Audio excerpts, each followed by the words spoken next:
This is the 2021 M1 iPad Pro.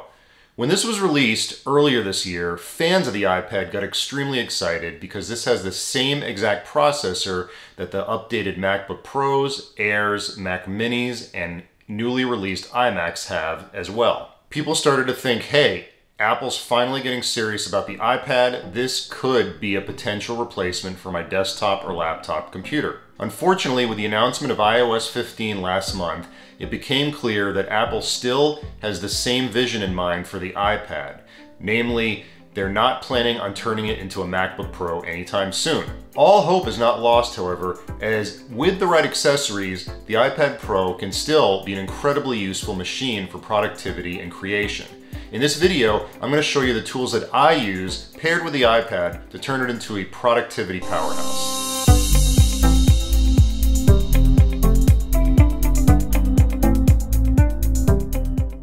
Hey guys, welcome back to the channel. If you're new here, we talk about all things tech, particularly those smaller tech items that help increase your productivity, streamline your workflow, and make your life easier. We'd really appreciate it if you could drop us a like and subscribe, as it helps us to grow the channel. Prior to the updated design of the iPad back in 2018, Apple had released a few different versions with the Pro moniker attached to it. Basically, these were iPads that had slightly faster processors, ProMotion displays, and different screen sizes. However, because of the software, many people didn't really consider them Pro devices. Does anyone remember those humongous 12.9-inch iPads that Apple tried to get people to buy? Didn't work. With the redesign of the iPad Pro in 2018 and then the release in 2019 of iPadOS, it looked like Apple was finally getting serious about the iPad as a potential replacement for the MacBook Pro and MacBook Air. They included things like external hard drive support, mouse and trackpad support, multitasking, and a host of other features that position the iPad Pro pretty closely with what you could do on a laptop or a desktop. However, it was still using a version of iOS, which for most people's uses was not powerful enough. You could not run programs like Final Cut, Logic, other pro apps like that. The best thing that Apple did for the iPad Pro was enabling it to work with a host of peripherals that you couldn't use before. So while it was still running a version of iOS, you can now do more things with it than you could before. I actually bought the iPad Pro back in 2018 when it first came out, and I held on to it for about 3 years. I wasn't really sure when they released the M1 iPad if I was going to upgrade or not, but the trade-in value was so good that I decided to take the plunge and upgrade my model. I actually got the 256 gig version because I found in the past 256 is plenty of storage for me. You can always use an external hard drive, so you don't really need like a terabyte of storage. I didn't think the extra RAM in the terabyte version was going to come in much use for me. I also got the model that had 5G built into it. I was on the fence with this as well because I wasn't really sure how much I would use it. Apple was running a promotion with T-Mobile where you could get a $200 gift card back when you subscribed for a month, and it seemed like a no-brainer to me, so I went ahead and did it. So while the iPad Pro is still running a modified version of iOS, it can still be a very powerful machine for creation, productivity, and day-to-day tasks. Let's take a look at some of the accessories that I've gotten over the last couple of years to make my iPad Pro as productive as possible. The first accessory we're going to take a look at are keyboards. Keyboards are an essential accessory if you want to turn the iPad into any kind of a machine that's going to be close to a laptop or a desktop. Yes, iPadOS does have its own built-in keyboard, which can come in handy in certain situations, but ultimately, if you don't have a keyboard, you're going to be very limited by what you can do. So the first accessory we're going to take a look at is Apple's own Magic Keyboard. The pros of the Magic Keyboard are that it comes with a built-in trackpad, which is excellent.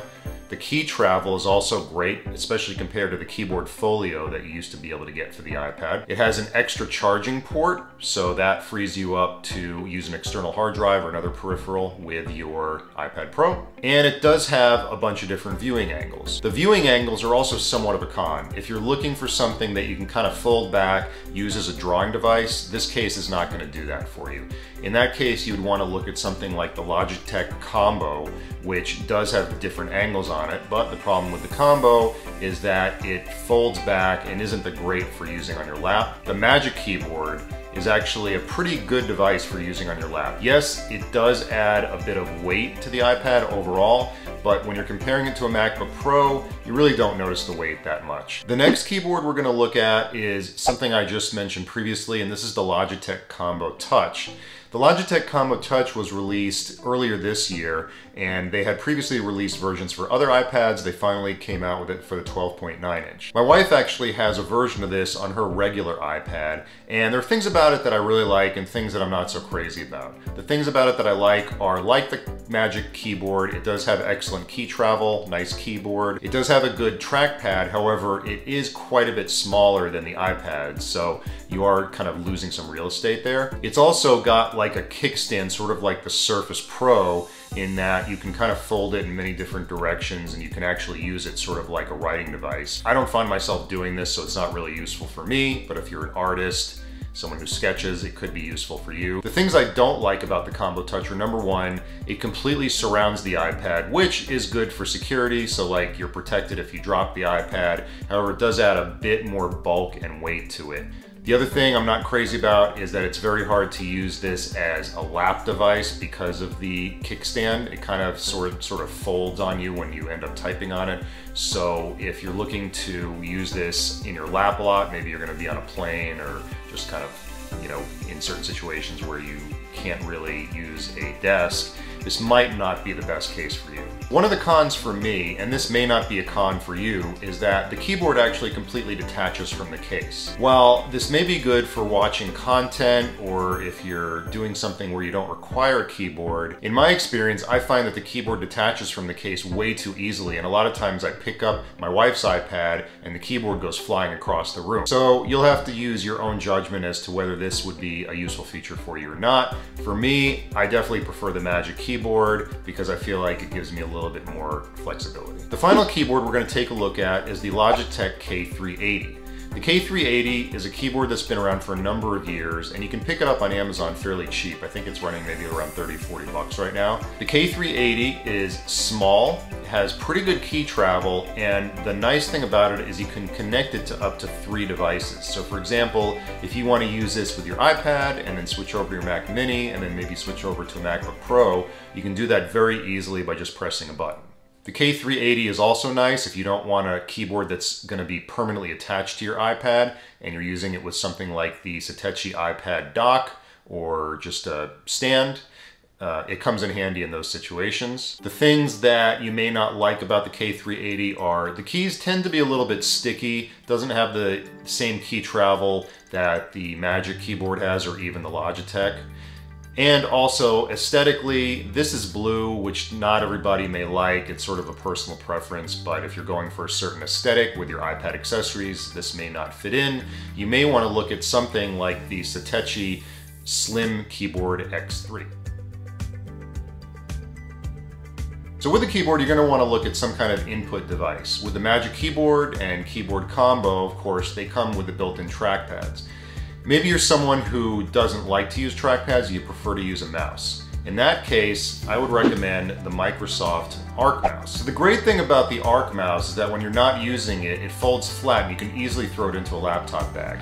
I actually bought this case by Hermit Shell. You can easily find any number of cases on Amazon. This case I like because it's slim, it's got a little carabiner on it, and it works really well in the bag that I'm using. The other great thing about the Arc Mouse is that it's super easy to use. Just bend it in position, turns on, and it should be connected to your iPad if you've already got it paired. In most situations, I find myself using the trackpad on the Magic Keyboard way more than the Arc Mouse, but I know that some people have a preference towards using a mouse, so this is something that could really come in handy.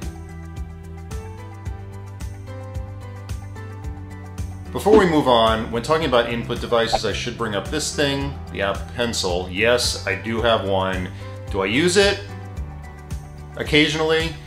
I don't think it's one of those things that's an absolute necessity if you've got an iPad. It's really cool the way it attaches magnetically and charges. You don't have to worry about it like previously where you stuck the Apple Pencil into the side of the iPad. I never thought that was a good idea. I don't know who came up with that. But unless you're doing a lot of drawing, a lot of note taking, and you prefer to use a writing device, Maybe you're filling out a lot of PDFs, contracts, things like that. I don't really feel like the Apple Pencil is something that's an absolute must buy, but it is nice to have from time to time.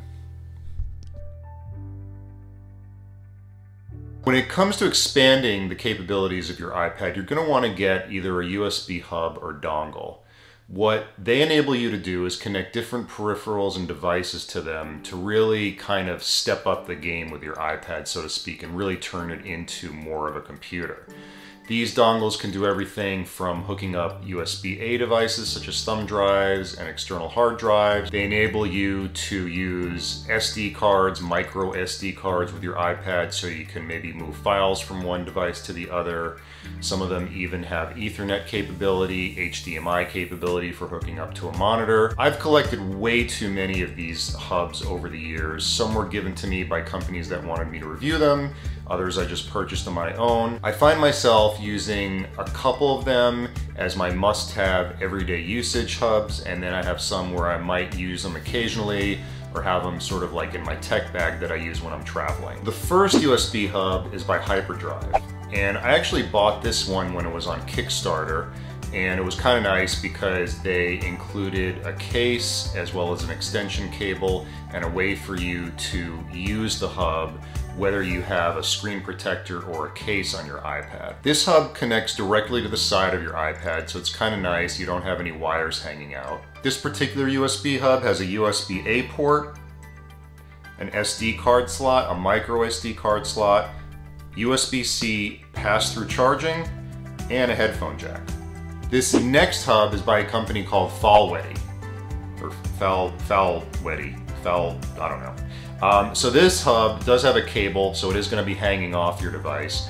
It does have 3 USB 3.0 ports, an HDMI port, an SD and micro SD card slot like the other hub, and USB-C pass-through charge. With the Falwedi hub, I find that I leave that on my tech bag, so when I travel, I have something that I can use pretty easily without having to worry about whether I packed it or not. The next hub I have is by Anker, and they're probably the most recognizable name on this list because they make everything from chargers to power bricks to pretty much everything under the sun that you can charge a computer or some kind of device with. You'll actually notice on this hub that I've got 2 pieces of Velcro stuck to it, and the reason for that is because in another room in my house I have a desk set up with a monitor, and I bought this hub so that if I need to, say, go into this room because my office is occupied, I can hook my iPad up to this hub. And it's nice because it has an HDMI port, it's got USB-C pass-through charging, it's got a couple of USB-A ports on it. So really, if I need to use my iPad in more of a sort of desktop situation, this hub will come in handy, and I can leave it attached to the monitor, so whenever I need it, all I have to do is plug one end into my iPad Pro, and I have basically a built-in setup. The other thing I did is I bought an extension cord, so I don't have to have the iPad right next to the monitor. I can have some distance in between it. The final hub that I have is by a company called Lasuney, or Lasuney, I don't know, who comes up with these names? This hub has a lot more capability than the other hubs due to its size. It has 2 HDMI ports, so if you have a need to hook up to possibly 2 monitors, you can do that. It does have the SD and micro SD slots. It does have USB charging pass-through, 3 USB-A 3.0 ports, as well as a display port and an Ethernet jack. The one thing that I'm not crazy about with this hub is that it gets extremely hot when you're running it. And I checked in with the company and they said that is normal. I've never had any issues with it. However, I do worry when hooking an SD card up to it that it's gonna possibly corrupt it or erase it or something. When it comes to external storage, there are a couple things that you want to look for when using it with your iPad. Number one, you want it to be small and portable so you can easily put it in a bag. You want it to have a decent storage capacity, at least 1 terabyte or more. And generally, you're going to want it to be an SSD so it has fast speeds, can transfer files easily between the hard drive and the iPad. The 2 that I've found that work the best in the situations that I'm in are this one, which is the Sandisk 1 terabyte Extreme Portable SSD. The Sandisk is very small, very light, very fast, although they do have faster versions available, so you may want to look at the difference between the two. The faster version definitely is more pricey, but for this one you could pick it up for around 150 bucks, and you can easily just throw it into a bag and take it with you. The other one that I found that works really well is the Samsung T5 500 gigabyte. The nice thing about the Samsung is that it's got solid construction with a metal case. If you drop that thing, I doubt it's going to get damaged. Like the Sandisk, it's also very small, very portable, and very fast. These days, I find that I'm using it more inside my Tesla for Sentry Mode clips, but I would say either of these would be a great complement to your iPad. One essential piece of tech that you're going to want to get for your iPad Pro is a portable charger. Yes, the iPad does come with its own 20-watt charger, but it is a bit bulky and not the best thing to take with you if you've got a small bag that you're putting everything in. My charger of choice is the Anker 30-watt PowerPort Atom 3 Slim.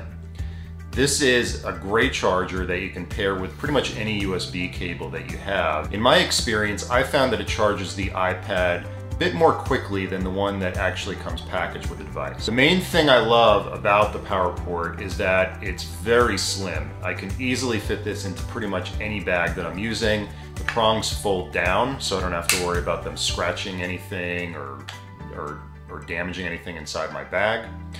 It does tend to get a bit hot, but I've never found that it has been damaged, and it does seem to charge the iPad quite a bit faster than the block that comes with it.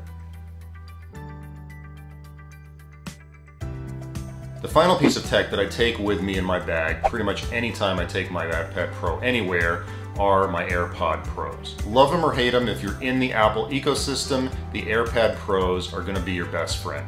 They connect easily to the iPad, they sound great, they have noise canceling, and they're so small and compact, they can pretty much fit anywhere you put them. Yes, I know some people complain that they don't have the best sound, but for what I'm using them for on a day-to-day basis, they work great, they block out the noise, they enable me to work more productively, and they have great battery life, so I never have to worry about them losing a charge or their battery dying. And if they do, I can just basically hook them up to my iPad and I get a full charge back in under an hour. Of course, you may want to take something like the Sony XM3 or XM4s with you if you prefer to have a wired headphone experience. But for me, I find the AirPods to be my earbuds of choice, and I keep them protected in this Spigen rugged armor case, which has worked great. So those are the items I use in my day-to-day setup to turn my iPad Pro into a productivity powerhouse. But I'm curious to see if you guys have any suggestions on things I could change or possibly update to make it even more streamlined. If you'd like to see a future video on what I carry around in my iPad bag on a day-to-day basis, drop a comment below and I'll make a video in the future on that. Again, if you like this content, please make sure to drop a like and subscribe to the channel, as it helps us to grow and produce more videos in the future. And please look out for more content coming very soon. Thanks again for watching.